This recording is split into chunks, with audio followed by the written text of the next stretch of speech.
Hello guys, I'm Geoffrey Miera, Quality Assurance Officer, ICS College Eldoret Campus. I'm the Marketing Officer, ICS College Eldoret Campus. I also dabble as a music and drama film director, ICS College Eldoret Campus. I'm also the CCO, Corporate Communication Officer, Arrow Entertainment. Today we are talking about entrepreneurial skills, how to infuse your entrepreneurial skills with your talent. That means as an entrepreneurial person, as an individual, there's a way you can maneuver your talent and make it an entrepreneurial skill.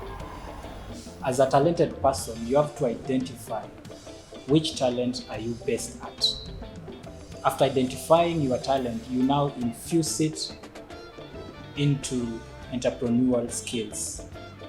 We have different people are talented differently, but the problem is how they fix their talent or how they correlate their talent to entrepreneur. Most of the time you find out they are good, they are talented, but they don't know how to fix it or how to direct it or how to tap it and make it work for them. So in this essence, that how can a talented person use the talent and the talent to work for that person in an entrepreneurial way? That means how to evaluate your talent, how valuable is your talent, and how to bring it out as a business idea. Now that you have identified what you're good at, you use it. For example, we have those that are good at their vocals. They can use their vocals as musicians. They can use their vocals as sound artists. We have those that are good at writing. They can use their writing skills as writers. But now the problem is how to push yourself after you have your talent or after you have identified your talent. For example, when I was still amateur, a writer, I realized I could write, but I could not realize where to expose my talent. So I started by visiting different high schools, different primary schools. I do voluntary work for them. So I write for them and then they go through the scripts. That's how they came to adapt the scripts. And that's how I became a writer from that angle. So in this perspective, in what are you good at? If you are good at running, then you can be an athlete manager. You can manage.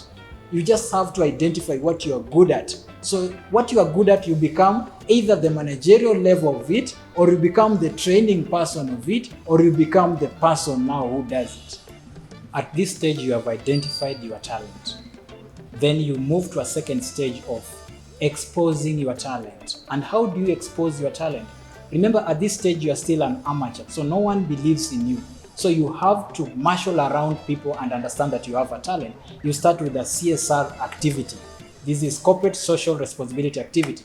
If you are a good person who can make people laugh, then visit the churches, talk to them, give them your peace, they'll be laughing. Visit the hospitals. We have people who are maybe sick and they need you to just talk to them and they laugh. So after that, you realize now your talent is touching people. From there, you can convert it into valuable talent.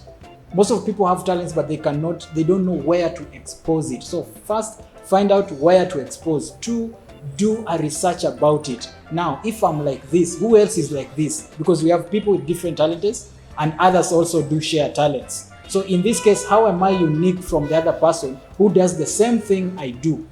Remember, talent is an inbuilt thing. It's an inborn thing. It's not something you will go there and be taught for a long time. It's something you decide from yourself and you shape it up. So you visit the website, you find out how far has a person gone with this particular type, with this particular talent that I have. At this point, you are having followers. You have already established yourself and you are having followers. If it is your YouTube, then we have traffic throughout your YouTube. That means people are getting to know you better and people are getting to appreciate your talent. At this moment, kindly be humble. This is the point where most people lose it. They break down. They think that now that they have the talent, they are greater than their talent. But I can advise you and tell you, indeed, you are never greater than your talent. It is your talent that is greater than you. However, it is you who powers your talent. So at this point, kindly be very patient, be very outgoing, and also work hard if you're working like 3 hours on your talent, now increase it to somewhere like 6 hours on your talent as you remain humble. That is the only way you will maintain your posture. That's the only way you will maintain your brand. That's the only way you will maintain your talent. Now, at this point, everything is running smoothly. Your talent is well known outside there. People are appreciating it. It's now becoming a brand. Now, the problem comes in whereby you don't know your worth. That is because you have not researched within your talent environment. Kindly go and research within your talent environment. What are the standards? What is the payment in that particular environment? So after you understand what are the talent, or what are the standards and what are the payments, no one will con you. If you are an artist, get involved in regulation, bodies that do regulate talents. So if you associate yourself with bodies that regulate talents, no one will con you. You'll have well secured yourself. That means you can run your own things, even if you are a single person or you have a team managing you.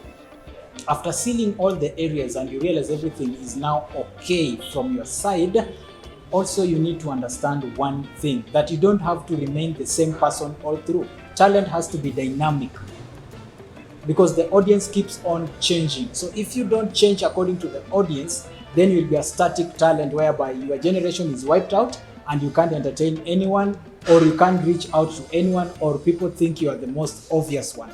So be dynamic.